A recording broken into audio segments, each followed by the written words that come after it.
Je profite qu'on aborde cette question de McKinsey et de la corruption que vous évoquez, les groupes pharmaceutiques. Moi, j'ai été confronté pendant plusieurs dizaines d'années à la manière dont Suez payait des contrats pour m'empêcher de faire avancer la cause des régies publiques.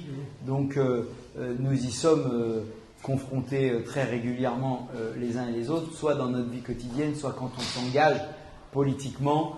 Je connais des lanceurs d'alerte sur les questions des pesticides, par exemple, encore récemment, qui ont eu à souffrir de ça. Je suis engagé avec d'autres à l'Union populaire pour refuser le projet de ligne à grande vitesse et les tunnels entre Lyon et Turin qui viendraient totalement dévaster les ressources en eau qui ont été constituées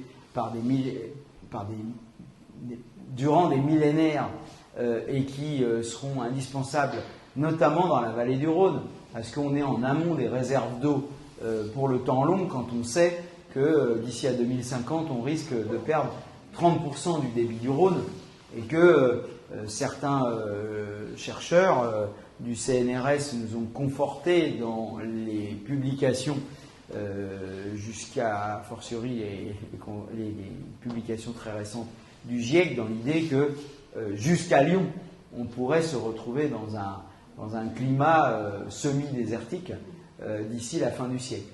Donc, l'enjeu de faire passer l'intérêt général, de prévoir pas seulement des lois pour protéger la forêt, pour protéger la biodiversité, des lois pour protéger les ressources en eau, l'eau du robinet par exemple, on les a déjà. Des déclarations d'utilité publique, après enquête publique, nous font des beaux schémas pour nous protéger nos captages qui font que nous avons de l'eau dans la cuisine et la salle de bain. Bon. Mais si dans le même temps, alors qu'il est interdit de forer dans ces périmètres de protection, on autorise, l'air de rien, sans consulter l'agence régionale de santé, de faire des forages ou des tunnels dont on n'a pas forcément besoin, j'y reviendrai s'il y avait des questions sur ce Lyon-Turin, puisque les lignes existantes ferroviaires pourraient très bien encore recevoir jusqu'à 5 fois plus de trains par jour. Bon.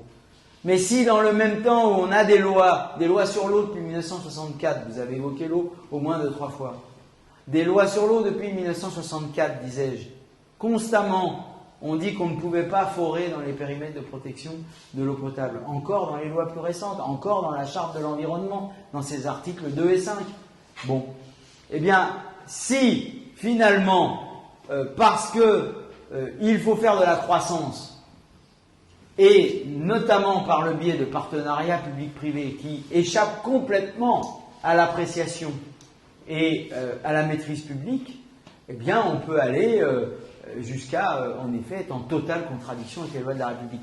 Nous devons prévoir des sanctions et assumer que nous prenons l'engagement, une fois majoritaire, eh bien, d'établir des lois qui viseront à punir et donner à la justice des textes de référence pour que les sanctions soient lourdes vis-à-vis de n'importe lequel des opérateurs qui seraient amenés à générer des écocides qui viendraient à dévaster des communs indispensables aux vivants. C'est une clé importante. D'ailleurs, l'eau constitue 80% de notre corps et de tous les êtres vivants. Donc, vous pourrez comprendre que nous en avons fait notre drapeau, notre symbole, presque, et que ce soit une question transversale à toutes les politiques que entend porter l'Union populaire.